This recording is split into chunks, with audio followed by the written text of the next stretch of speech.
27 ქვეყნის საელჩოების ერთობლივ განცხადებას, რომ არც ერთ ოპოზიციურ პარტიას მხარს არ უჭერენ, მმართველი გუნდი არ ეთანხმება. ვენის კონვენციის უხეში დარღვევა, შიდა საქმეებში ჩარევა და რადიკალიზმის წახალისება. ქართული ოცნებიდან დასავლელი პარტნიორების მისამართით ბოლო პერიოდში სულ უფრო მძიმე ბრალდებები ისმის. დაანონსებული მშვიდობიანი დამხობის მხარდაჭერად განიხილება ევროკომისიის პრეს-სპიკერის განცხადებაც, რომლითაც ანიტა ჰიპერმა 4 ოქტომბრის აქციის მონაწილეებს მხარდაჭერა გამოუცხადა. იმ შემთხვევაში თუ პროტესტი არეულობაში გადაიზრდება, პარლამენტის თავმჯდომარე პასუხისმგებლობას ოპოზიციასთან ერთად ბრიუსელსაც აკისრებს. პროცესების რადიკალიზაციის მოლოდინს მმართველ პარტიას ოპონენტთა ბოლოდროინდელი განცხადებებიც უმყარებს. დამხობის გეგმაში მსოფლიო ბანის შემდეგ კიდევ ერთი მომღერალი პოლიტიკოსი ერთვება და სტრატეგიული ობიექტების ბლოკირება პიკეტირებისთვის საჭირო ხალხის რაოდენობას ითვლის. რა იგულისხმება მშვიდობიან დამხობაში, დღეში გაირკვევა, მანამდე კი რევოლუციური გეგმის ავტორების კრიტიკოს დაწყე ოპოზიციაშიც ყოველდღიურად ფართოვდება. ცუდი ტენდენცია არის მომღერლების რადიკალიზაციის, ხან ოპერის მომღერალია, ხან ისე მომღერალი, არ ვიცი, არასერიოზულია. საქართველოს პარლამენტის თავმჯდომარე შალვა პაპუაშვილი მომღერლებში მსოფლიო ბან პაატა ბურჭულაძეს და წარსულში ქართული ესტრადის მომღერალ გოგა ხაჩიძეს გულისხმობს. ორივე მათგანის პოლიტიკური აქტივობა პაპუაშვილისთვის რადიკალურად გამოიყურება. ბურჭულაძე, რომ 4 ოქტომბრის ეგრეთ წოდებული მშვიდობიანი დამხობის ორგანიზებაში აქტიურადაა ჩართული, ეს უკვე არ ახალია. ირკვევა, რომ რევოლუციისთვის საჭირო რესურსების არითმეტიკითაა დაკავებული გოგა ხაჩიძე. საქართველოში 10,000 ორგანიზებულ მიზანმიმართულ ადამიანს შეუძლია ნებისმიერი დაწესებულების თუ ინფრასტრუქტურის ფიზიკურად პიკეტირება, ბლოკირება. პარლამენტი, კანცელარია, საკრებულო, მერია, სამინისტრო, ცესკო, გზა, მაგისტრალი, რკინიგზის სადგური, აეროპორტი, პორტი, ტერმინალი და ასე შემდეგ ნებისმიერის. 100,000 ადამიანი ნიშნავს 10 ასეთ ჯგუფს, 200,000 ადამიანი ნიშნავს 20 ასეთ ჯგუფს.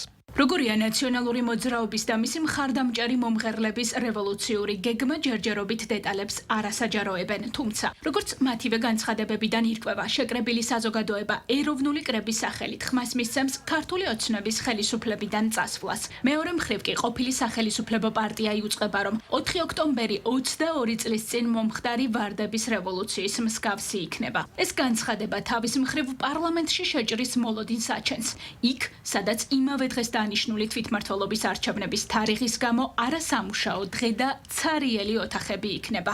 რა რესურსი გააჩნიათ მშვიდობიანი დამხობის ავტორებს და ვინ დადგება მათ გვერდით კოლეგებიდან ბუნდოვანია. ვინაიდან საპატიმროშია რევოლუციის მთავარი ინიციატორი ლევან ხაბეიშვილი, ისევე როგორც გვარამია მელია გირჩიდრუას ერთობის ლიდერები, რომლებიც დაანონსებულ დამხობას დიდი ენთუზიაზმით არ შეხვედრიან.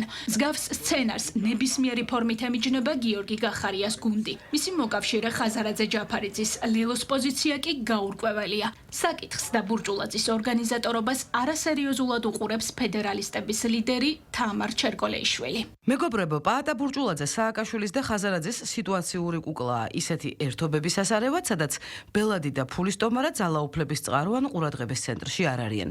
ასე არ ტყმევინეს წიხლების სალომე ზურაბიშვილზე. ერთადერთი რის გარანტიასაც გაძლევთ ისაა, რომ ოლიგარქიის წარღვნაში მოყვება და პოლიტიკიდან გაქრება ცუდი სიზმარივით. პოსკრიპტუმ ტარიელ ონიანთან ტორღიალზე გამახსენდა.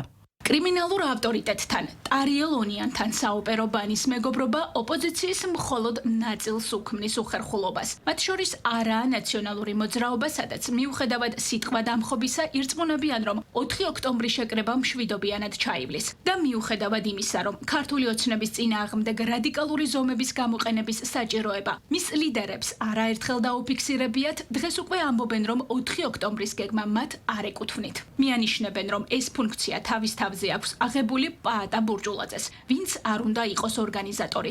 იდეის მომხრეები ძალოვან უწყებებს აფრთხილებენ, რომ ძალის გამოყენების შემთხვევაში საპასუხო რეაგირებას მოახდენენ. პიკეტირებაა კიდევ ვიმეორებ, როდესაც გადავსებულია ქვეყნის მთავარი გამზირი. ხო, ანუ პიკეტირებაა მომხდარი, რატო ეშინია ვინმე სამ სიტყვის, ხო? პიკეტირება არის დემოკრატიულად გამართული სიტყვა, რომლის გამოხატვის უფლება აქვს ნებისმიერ მოქალაქეს. გადაწყვეტილებას იღებს რუსთაველის შეკრებილი საზოგადოების უღელესი. ამას რაც მოხდება საპროტესტო აქციის დროს, ამაზე პასუხისმგებელი იქნებიან არა პოლიტიკოსები, არამედ ქართული ხალხი. არა. პირდაპირ გეუბნები, არავინ გაქცევას და დამალვას არ აპირებს. ჩვენ ვიქნებით ქართულ ხალხთან ერთად და წინ და არა უკან.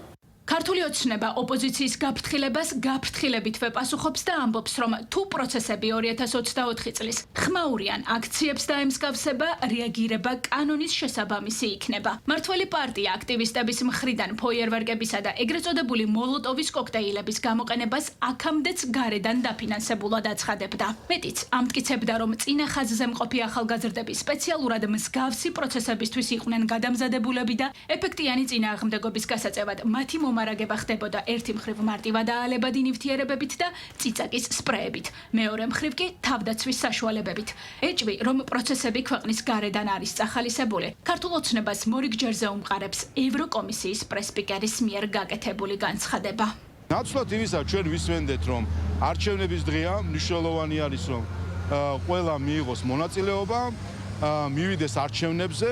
ნაცვლად ამისა ვისმენთ და ჩემ ყურს არ უჯერებდი, როდესაც გეოგრაფიულ ბრიუსელიდან გვესმოდა, რომ ეს კონკრეტული სპიკერი, რომ სოლიდარობას უცხადებს ლევან ხაბეიშვილის და ნაციონალ მოძრაობის მიერ 4 ოქტომბერს დაანონსებულ დამხობის აქციას.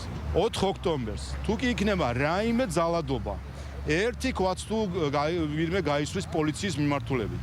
აღარ ვსაუბრობ მოლოტოვის კოქტეილებზე და რაღაცებზე.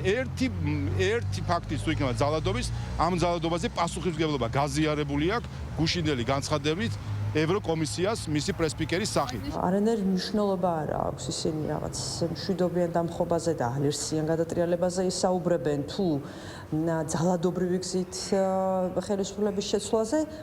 ფაქტად რჩება არჩევნებში ეს ადამიანები, ვინც იღებს მონაწილეობას, განწირულები არიან წაგებისთვის, დანარჩენები არჩევნებში გამიზნულად არ შევიდნენ, იმიტომ რომ იციან რომ წააგებენ.